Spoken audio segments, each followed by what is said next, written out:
أنا المرشدة السياحية، والنهاردة قصة حياة فنان في دقيقة. فناننا النهاردة من نوع مختلف.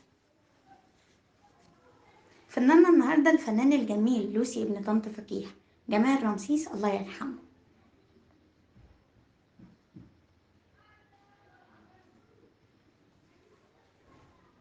ممثل مصري اسمه الحقيقي جمال محمود العفيفي، من مواليد مدينة منوف محافظة المنوفية.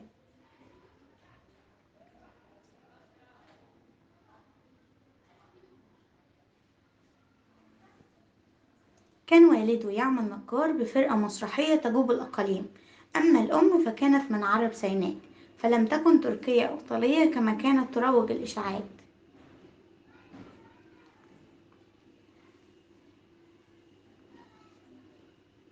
وفي أحد الموالد اتعرفوا على بعض واتجوزوا لينجبوا 4 أبناء، رتيبة وفوزي وجمال ومحمد الشهير بميمو، وذلك يعني أن الاسم الحقيقي لجمال هو جمال محمود عفيفي.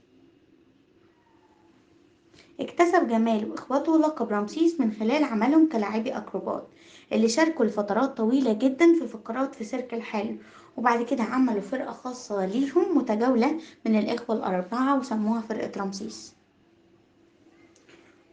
الصورة اللي هتظهر قدامنا دي في الأربعينات من سيرك رمسيس، الإخوة وهم بيلعبوا أكروبات. تاريخ ميلاده 20 يناير 1921، تاريخ وفاته 25 سبتمبر 2001. توفى عن عمر يناهز 80 سنة، الله يرحمه ويرحم الجميع.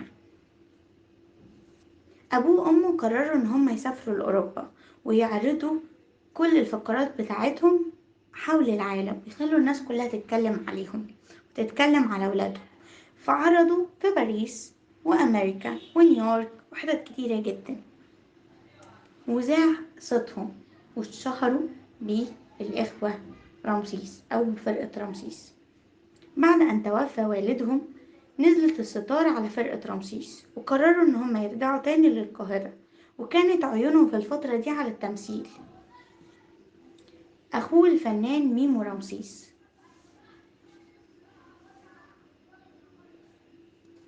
اللي ظهروا مع بعض ولأول مرة في فيلم إسماعيل ياسين في البوليس السري.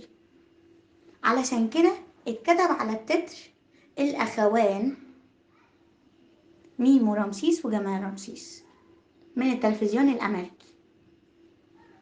قدم عملين: إشاعة حب لوسي ابن طنط فكيهة، وكمان إسماعيل ياسين في البوليس السري. اتنقل هو وشقيقه ميمو لبلجيكا لإدارة أعمال حرة تنوعت ما بين مطعم وملاهي ليلية، وبعد كده ذهب لأسبانيا وتزوج من فتاة هولندية، ولكن لم يرزق منها بأطفال. بعد وفاة أخوه سنة 79 رجع تاني لهولندا ليفتح مرسما، لأنه كان عاشق للفن التشكيلي.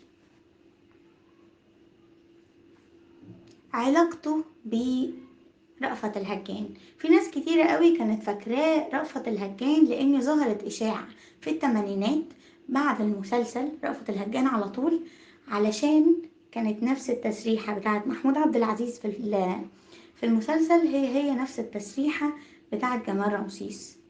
فالناس قعدت فترة طويلة قوي مصدقة ان هو رأفت الهجان.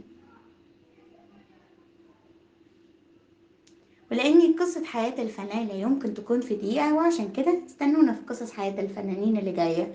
يا ترى هنتكلم عن مين؟ سلام عليكم.